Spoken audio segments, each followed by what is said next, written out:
Good morning all of you. बच्चों, हम पाठ पढ़ रहे थे नदिया नरवामा तौरत है।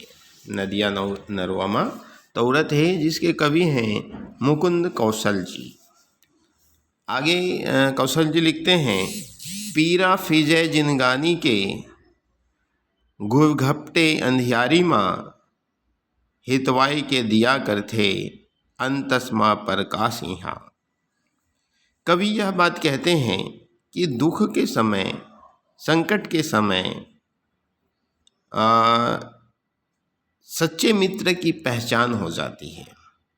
सच्चे मित्र कौन है, ये हमें पता चल जाता है। और इस बात के चित्रित करते हुए कवि कहते हैं कि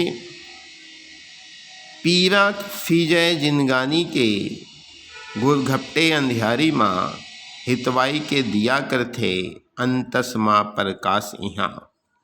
रात्रि के गहन अंधकार में अत्यधिक असहनीय पीड़ा होती है। अर्थात आप यह कह सकते हो कि चारों तरफ अंधकार है और उस अंधकार में जीवन में अनेक पीड़ा होती है। इस जीवन में होने वाली पीड़ा में अर्थात विपत्ति के समय जो सहयोग प्रदान करता है, जो हमें सहायता करता है, वही सच्चा मित्र होता है। सच्चे मित्र का साथ पाकर हमारे अंतर मन का जो अंधकार है वह दूर हो जाता है। अंतस कहा गया ना, अंतर मन का जो अंधकार है वह दूर हो जाता है। और आगे बात कहते हैं, ये मम यारो राम लाखन के बाना सूर के राज ही, राम लखन सीता आइन है पहुना बन के खास यहाँ। यहाँ पर कवि यह बताना चाहते हैं कि छत्तीसगढ़ में राम लक्ष्मण का ननिहाल बारसूर के राजा का वर्णन है। और वर्णन करते हुए कवि कहते हैं कि इस छत्तीसगढ़ छत्तीसगढ़ को कौशल प्रांत कहा जाता है। इस छत्तीसगढ़ कौशल प्रांत में अयोध्या के राजा राम एवं लक्ष्मण जी का ननिहाल है, अर्थात नानी नाना गांव है। सहस्त्रबाहु बाणासुर का राज्य भी यहीं है।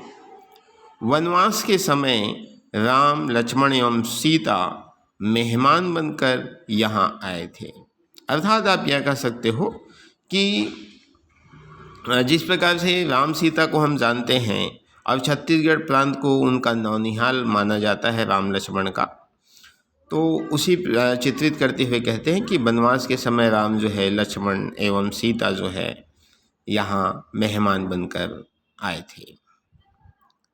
छत्तीसगढ़ प्रांत के नाम से प्रसिद्ध यह अयोध्या के राजा दशरथ का विवाह कौशल नरेश की पुत्री कौशल्या के साथ हुआ था, इसलिए इसे ननिहाल कहा जाता है। और आगे बात कहा गया, हर चौका ले कोंटा तक माँ, माढ़े है देवता धामी, कौशल इहेज गंगा मैया, औ पावे कैलाश यहाँ।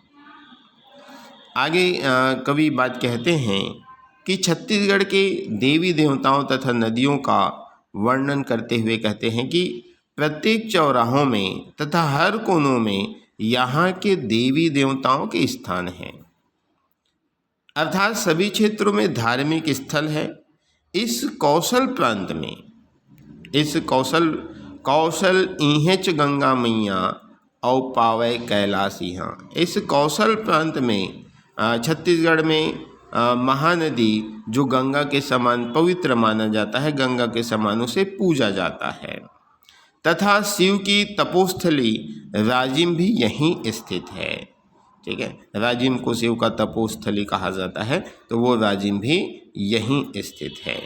इसलिए छत्तीसगढ़ की जो प्रतिष्ठा है उसे कवि जो है इस कविता के माध्यम से चित्रित करते हुए छत्तीसगढ़ की जो महानदी है, महानदी के साथ साथ राजिम का जो गुण गाथा का बखान करते हुए कहते हैं। तो बच्चों, आज के लिए इतना ही। धन्यवाद।